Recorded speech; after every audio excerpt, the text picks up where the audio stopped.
Hello everyone. In this video, we will discuss about data type. Okay. So what is data type? So what data type means what kind of data going to store in a variable. Okay. That is called data type. So I will tell you about in the practical.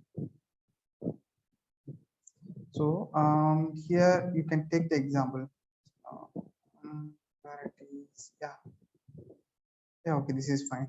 So we have declared one variable. This is called a variable. Okay, so true is the value. This is if you give, you are given the true, right? So then it is a boolean, is the data type. If you given is within the double quotes, okay, then it is a string value. It is not a boolean value. So you can see the illegal statement from string to boolean. So you need to tell to the variable, like you need to store only boolean value only you need to store. So this is the instruction in the data type, only give the instruction to variable. So this kind of data only you need to store.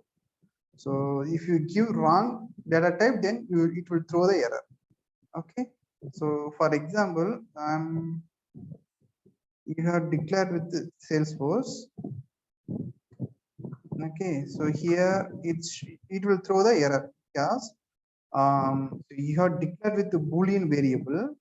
Okay, so boolean data type, but you have given the value as Salesforce. That's why here illegal assignment from string to boolean. So if you change this to string, then it won't throw the any error. You can see here. So you can see now there is no issue. So similarly, this is the data type. What kind of data? Okay, what kind of data you are going to store in the variable? This is the variable.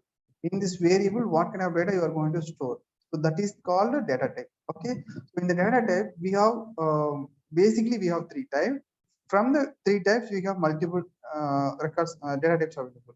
So there are three types, means like primitive data type, S object, and collections. Okay, and before that, we'll see this point. The Apex language is strongly typed. So every variable in the Apex will be declared with a specific data type. So always in the Apex, always should be declared with the data type only. We need to store the value in the variable. Okay. I already told there are three type of the data type: primitive data type, S object, and collection. So in this lecture, we will see these two. We will see, and collection next section, next lecture we can have to see. Okay, so the collection is a big topic, so we'll discuss this next video.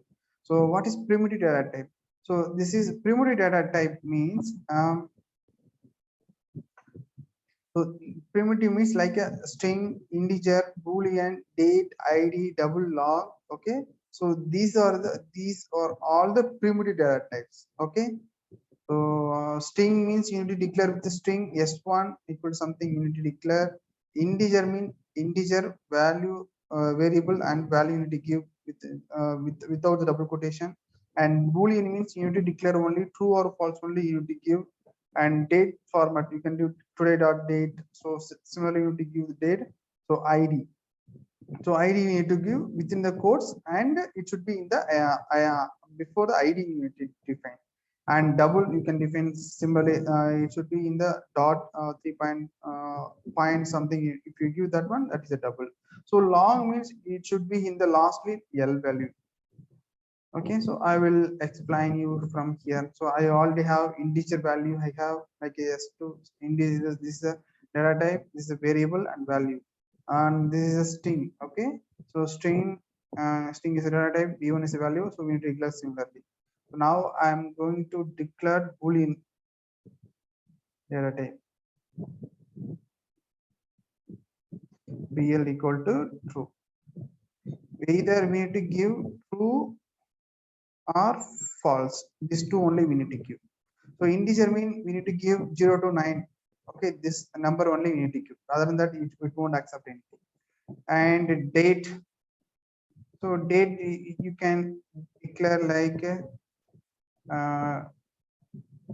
today dot. You can say date dot today. Similarly, you can able to declare. If you declare like that, then you will get the today date. You will get in the d1. You will get.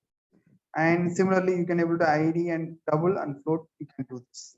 Okay, so So basically this is the important primitive data. So other than that, we have something is for some few is available. Okay, so if you know this, then it is enough to learn the more than Apex.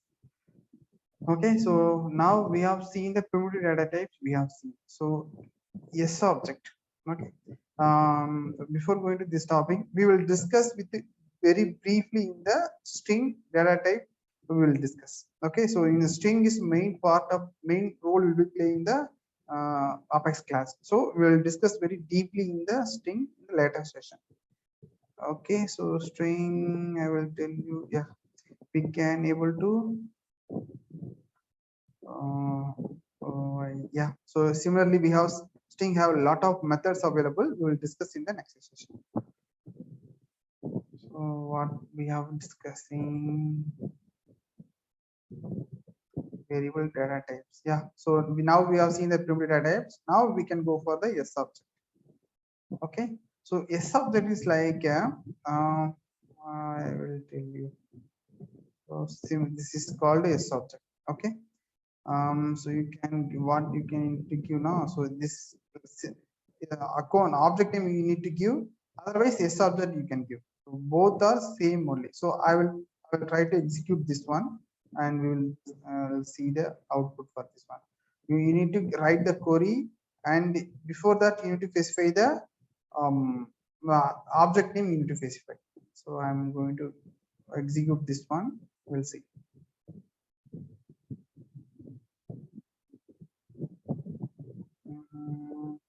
Debug. So now you can see V1 the record has been printed successfully. Either you can able to give the account object name, otherwise you can give as a S object you can give. Okay, save it now.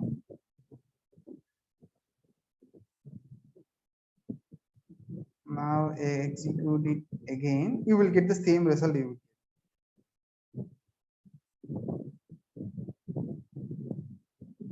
You can see you are getting the same result. But if you given the more than one record, okay, then you will get the exception. So the S object, while selecting the values, it should be contain only one value, one record only. Now you can see here system query like has more than one rows for assigned to S object. So it should be one. If you are going to use S object, then it should be a one record only. It should contain. Otherwise, you can go for the list. You can go. List is the collection, so we'll discuss later. So for now, how you want to get more than one record, then we need to use the list only. We need to use. Now save it, debug, and execute.